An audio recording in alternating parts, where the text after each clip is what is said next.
சென்னை எழும்பூரில் அமைக்கப்பட்டுள்ள காவலர் அருங்காட்சியகத்தை பொதுமக்கள் பார்வைக்காக முதலமைச்சர் மு.க.ஸ்டாலின் திறந்து வைத்தார். 171 ஆண்டுகள் பழமை வாய்ந்த கட்டடத்தில் செயல்பட தொடங்கியுள்ள காவலர் அருங்காட்சியகத்தின் சிறப்புகளை பார்க்கலாம்.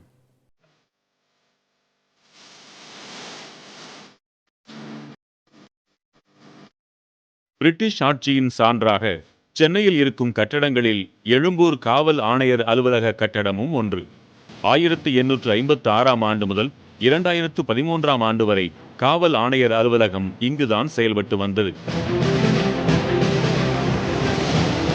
1856ஆம் ஆண்டில் காவல் ஆணையராக இருந்த போல்டர்சன் தொடங்கி 2016ஆம் ஆண்டு வரை காவல் ஆணையர்களாக இருந்தவர்களின் பெயர்கள் பொறிக்கப்பட்ட பலகை இங்கு வைக்கப்பட்டுள்ளது.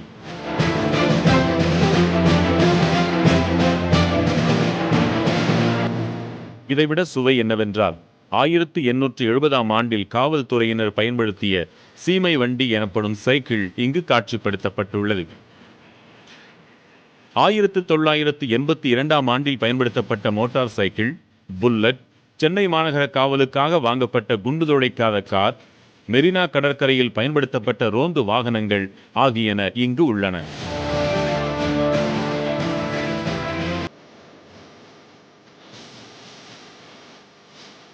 தமிழக காவல்துறையின் தொடக்ககால சீருடைகள், வரலாற்று சிறப்புமிக்க செய்தி தொகுப்புகள் ஆகியனவும் இடம்பெற்றுள்ளன.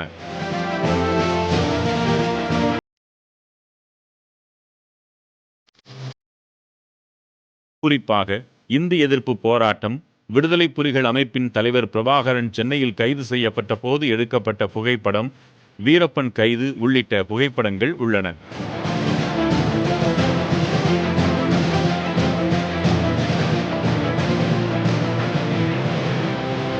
AK-47 ரக துப்பாக்கிகள், தோட்டாக்கள், விடுதலை புலிகள் அமைப்பிடமிருந்து கைப்பற்றப்பட்ட சிறு பீரங்கி, சாமானியர்கள் பயன்படுத்திய நாட்டு துப்பாக்கி ரகங்கள் ஆகியனவும் வைக்கப்பட்டுள்ளன.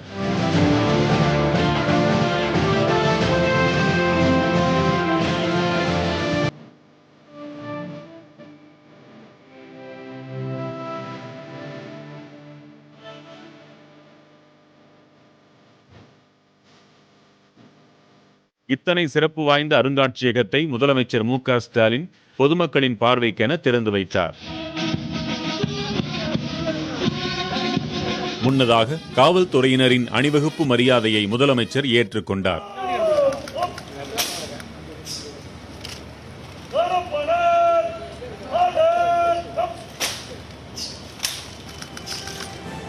நிகழ்ச்சியில் அரசு பள்ளியில் பயிலும் ரோஹிணி என்ற மாணவி முதலமைச்சரை குறித்து கவிதை ஒன்றை வாசித்தார். அம்மாணவியை வெகுவாக பாராட்டிய முதலமைச்சர் கவிதை எழுதும் பழக்கம் தொடர வேண்டும் என்று கூறினார். ஒரு வருஷம் ஆச்சு இந்த பில்டிங்கை சரி பண்ணுறதுக்கு. 2 மாதத்தில் எல்லாத்தையும் போட்டாச்சு. இது ஒரு சாதாரண மியூசியம் இல்லை, இது லக். இவ்வளோ பெரிய பில்டிங் எந்த மியூசியத்துக்கு அமையாது. உலகத்திலேயே சிறந்த போலீஸ் மியூசியம் வந்து பிராகில் இருக்குது, செக்கோஸ்லோவாக்கியாவில். அதுதான் சிறந்த மியூசியம்னுவாங்க. ஆனால் இது வந்து அதை பீட் பண்ணிடும்னு எனக்கு நம்பிக்கை இருக்குது. தமிழ் வழியில் கல்வி கற்பதற்கு ரொம்ப முன்னோத்தரமாக இருக்காங்க. மற்றும் வேலை வாய்ப்பில் பெண்களுக்கு 40% இடம் கொடுத்து முன்னுதாரணம் அளிக்கிறாங்க. ஸோ அந்த செயல்கள் எல்லாம் எனக்கு பிடிச்சது. ஸோ அது சிறப்பாக இருந்தது சொன்னேன். வரும் 30ஆம் தேதி வரை இந்த அருங்காட்சியகத்தை பொதுமக்கள் இலவசமாக பார்வையிடலாம்.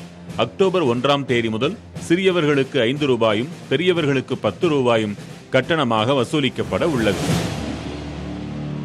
சுதந்திரத்திற்கு முன்பும் பின்பும் தமிழகம் சந்தித்த முக்கிய தருணங்களையும் அதில் தமிழக காவல்துறையின் பங்களிப்பையும் எடுத்துரைக்கும் விதமாக உள்ளது இந்த அருங்காட்சியகம். புதிய தலைமுறைக்காக ஒளிப்பதிவாளர் முரளியுடன் ஆர். முருகேசன்.